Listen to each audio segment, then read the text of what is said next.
Hello friends, तो welcome to Vidya Setu channel. तो आज आपका DSSB का PRT का फर्स्ट शिफ्ट में जो एग्ज़ाम हुआ है उसका हम थोड़ा एनालिसिस बता देते हैं। ठीक है। तो वही बच्चे पूछ रहे हैं कि मैम बताओ कैसा कैसा रहा पेपर, कैसा हुआ है। तो मैं आपको बता दूं, मैंने तो एग्ज़ाम नहीं दिया, बट जितने भी मेरे पास कॉल आए या मेरे से जो जुड़े हुए हैं उन्होंने मुझे जो बताया कि एग्ज़ाम कैसा था। ठीक है। तो सबसे मेन चीज़ है कि एग्ज़ाम इजी टू मॉडरेट ही था। एग्ज़ाम बहुत टफ तो नहीं था, एग्ज़ाम इजी टू मॉडरेट था। ठीक है।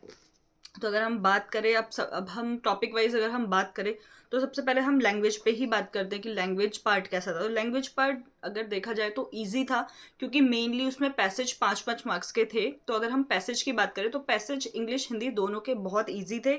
ठीक है। अगर आपका थोड़ा अंडरस्टैंडिंग है पैसेज में, अगर आपको पता है कि कैसे करना है पैसेज को, तो आप कहीं ना कहीं पैसेज में फुल मार्क्स लेकर आ सकते हैं। और हिंदी में मुहावरे, ठीक है, और आपके वही सेम एंटोनियम सिनोनियम्स, आपका वोकेबलरी, ये सब ज़्यादा पूछी गई है। तो आपका इंग्लिश टू, अगर मैं आपको इंग्लिश और हिंदी लैंग्वेज पार्ट बताऊं तो वो आपका इजी टू मॉडरेट कहीं ना कहीं बताया गया है।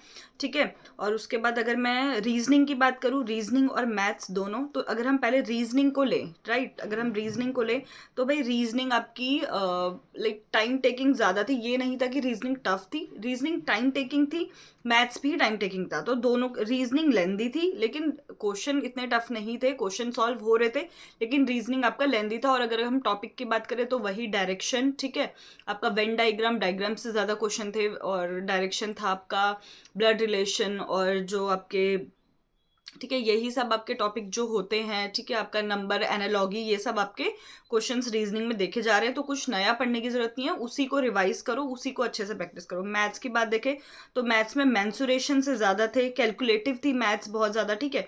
लेकिन देखा जाए तो ईजी था। प्रीवियस ईयर अगर आप सॉल्व करोगे और उसके बेस पे अगर आप पढ़ते हो तो मैथ्स आपकी ठीक ठाक थी। ठीक है। ज़्यादा टफ नहीं थी। SI CI से क्वेश्चन थे आपके, प्रॉफिट लॉस से क्वेश्चन था, मेंसुरेशन से था, और अगर और वर्क टाइम से आपके क्वेश्चन थे। ठीक है। तो देखा जाए तो टाइमिंग का इशू बहुत ज़्यादा था, टाइम कम था, और जो एग्ज़ाम था वो लेंदी था, बिकॉज आपका पार्ट 2 भी यहाँ पे है। ठीक है। तो उसके भी, उसमें आपको पता है कि आजकल स्टेटमेंट वाइज ऐसे आपके लेंदी क्वेश्चन, आपके अंडरस्टैंडिंग बेस्ड ज़्यादा क्वेश्चन पूछे गए जाने लग गए हैं। ठीक है। तो आप कैसे इम्प्लीकेशन करोगे अपने रियल लाइफ में या क्लासरूम में, तो ये क्वेश्चन ज़्यादा पूछने की वजह से क्वेश्चन बहुत लेंदी हो जाता है, और बच्चा पढ़ते पढ़ते ही आधा टाइम ऐसे निकाल देता है। ठीक है। तो इस हिसाब से क्वेश्चन बच्चों के बहुत ज़्यादा छूटे भी हैं। ठीक है। उसके बाद हमारा मैथ्स और रीजनिंग का पार्ट हो गया। अगर इसमें मैं अब जीके जीएस करंट अफेयर लूँ तो करंट अफेयर से ज़्यादा क्वेश्चन इस बार देखे जा रहे हैं। कम से कम बच्चे बता रहे थे कि 7 से 8 क्वेश्चन, ठीक है, पूछे गए हैं करंट अफेयर से, उसमें भी 2025। आप नोट कर लो कि ऑब्वियसली अभी 2026 का फैब भी आया, तो ज़्यादातर 2025 से, और 1-2 क्वेश्चन 2026 से, आपके कहीं ना कहीं 2025 आपको ज़्यादा पढ़ना पड़ेगा। ठीक है, करंट अफेयर के लिए, तो वहाँ पे आपके क्वेश्चन ज़्यादा हैं। ठीक है। और आपका हिस्ट्री, पॉलिटी से आपके वही अमेंडमेंट्स, आपके आर्टिकल्स, ये ज़्यादा पूछे गए हैं। ठीक है। तो आप करंट अफेयर आपका, आप कितना भी पढ़ लो, आपको कहीं ना कहीं मॉडरेट टू टफ ही देखने को मिलता है, क्योंकि आप उसमें ज़्यादा टाइम नहीं कर पाते हो। ठीक है। तो करंट अफेयर को मैंने शेयर कर दिया है कि आप करंट अफेयर ज़्यादा पढ़ो जीके जीएस में। ठीक है। अगर बात रही पार्ट 2 की, ठीक है, पार्ट 2 मीन्स आपका पेडागोजी। तो पेडागोजी आपकी कहीं ना कहीं बच्चे बोल रहे हैं कि बहुत ईजी देखने को मिली है, इतना टफ नहीं था। ठीक है। मॉडरेट, हम ईजी टू मॉडरेट बोलेंगे, ज़्यादा मॉडरेट भी नहीं बोलेंगे, ईजी ही उसको बोलेंगे। ठीक है। और इसमें आईसीटी के क्वेश्चन ज़्यादा थे। ठीक है। सब्जेक्ट बेस आपके क्वेश्चंस थे, सब्जेक्ट बेस थे। ठीक है। सब्जेक्ट के अकॉर्डिंग मैथ्स, ये सब आपकी आईसीटी, ये सब आपसे पूछे गए थे। ठीक है। उसके बाद आपका क्लासरूम मैनेजमेंट, ठीक है, कि आप कैसे इम्प्लीकेशन करते हो, प्याजे की थ्योरी। ठीक है। क्लासरूम मैनेजमेंट आप कैसे करते हो, तो आपका ज़्यादा से ज़्यादा आपका फैक्ट बेस्ड क्वेश्चन कम, और आपके इम्प्लीकेशन बेस्ड कि आप कैसे अप्लाई करते हो उसको रियल लाइफ सिचुएशन में, अगर आप टीचर हो, तो वो क्वेश्चन ज़्यादा पूछे गए हैं, जो कल भी सेम ऐसा ही था।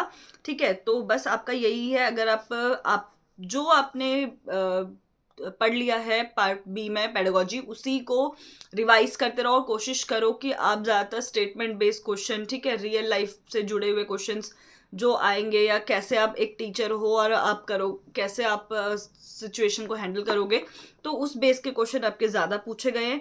ठीक है।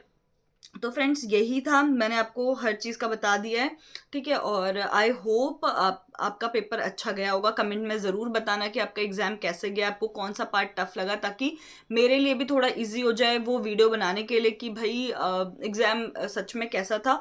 वैसे तो मैंने आपका एक कंप्लीट एनालिसिस, जो बच्चों का कॉल आया था उन्होंने सब्जेक्ट वाइज जो बताया वो मैंने आपको बता दिया है, ठीक है। उसके बाद भी एक प्रॉपर तरीके से सीक्वेंस में क्या क्वेश्चन होने चाहिए, क्या क्वेश्चन थे, ये सब क्योंकि बच्चों को देखना होता है आगे और एग्जाम में, तो उसके लिए बच्चों को इन्फॉर्मेशन चाहिए होती है, ठीक है। तो आपका पार्ट बी में आपको बिल्कुल टेंशन लेने की जरूरत नहीं है। जो आपने पढ़ लिया उसको रिवाइज करते रहो और क्वेश्चन करो, और कोशिश ये करो कि पेडागोजी की थ्योरी को समझने की कोशिश करो कि पेडागोजी एटलीस्ट कि एक साइकोलॉजी आपसे चाहती क्या है, कि आप बच्चे को कैसे हैंडल करो, क्लासरूम को कैसे हैंडल करो, रियल लाइफ सिचुएशन में कैसे जाओ, ठीक है। ना कि आप फैक्चुअल बेस्ड क्वेश्चन याद करो कि प्याजे कहाँ का था, प्याजे कौन से जगह के थे, प्याजे कब पैदा हुए थे, या प्याजे ने कौन सी थ्योरी उन्होंने वो करी थी, ठीक है, इन्वेंट करी थी। इससे ज़्यादा कि प्याजे ने क्या अप्लाई करा था, कहाँ पे क्या अप्लाई करा था, वो आप कोई भी साइकोलॉजिस्ट है उन्होंने क्या सोच के अपनी थ्योरी बनाई है, आपको वो अंडरस्टैंडिंग आई थिंक ज़्यादा होनी चाहिए, ठीक है। एप्लीकेशन बेस्ड क्वेश्चन ज़्यादा थे पेडागोजी में, ठीक है। टाइमिंग का फ्रेंड्स बहुत इश्यू था।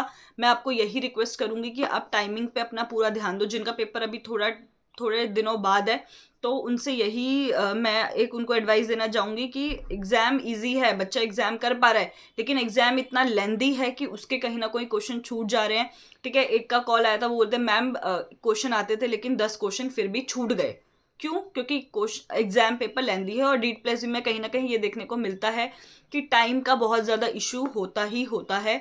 तो आपसे एक रिक्वेस्ट है कि भाई अपना टाइम मैनेजमेंट अच्छे से कर लेना, ठीक है। अपना अगर 100 क्वेश्चन आपके हैं तो वो कहीं ना कहीं आपका 1 आवर में, उससे पहले ही आपको 1 आवर में आपको फिनिश करना पड़ेगा, क्योंकि 2 आवर्स है, 60 मिनट, और क्वेश्चन 100 है, तो आपको उस हिसाब से टाइम मैनेजमेंट करना पड़ेगा, ठीक है। क्योंकि मैथ्स भी है, रीजनिंग भी है, तो ये थोड़ा सा प्रॉब्लमेटिक होगा, ठीक है, आपको प्रॉब्लम देगा। लेकिन आपको कहीं ना कहीं सबसे ज़्यादा टाइम मैनेजमेंट पे, जितना बात हुई है बच्चों से, तो टाइम मैनेजमेंट पे सबसे ज़्यादा फोकस करना पड़ेगा। बस यही है आज का रिव्यू शिफ्ट 1 का। आई होप आपको ये रिव्यू पसंद आया होगा। अगर आपको वीडियो पसंद आए तो प्लीज़ फ्रेंड्स चैनल को सब्सक्राइब कर देना, ठीक है, और वीडियो को लाइक ज़रूर करना अगर पसंद आए। कुछ भी डाउट हो या कुछ क्वेरी है, कुछ क्वेश्चन है, कुछ भी आपको एडवाइस देना है तो कमेंट में ज़रूर लिखना, ठीक है। आई होप, और बस यही मैं आपको बोलना चाहूँगी, और ऐसे ही इन्फॉर्मेटिव वीडियोज़ लेके आपके पास शिफ्ट 2 शिफ्ट 3 का भी लेकर आएंगे।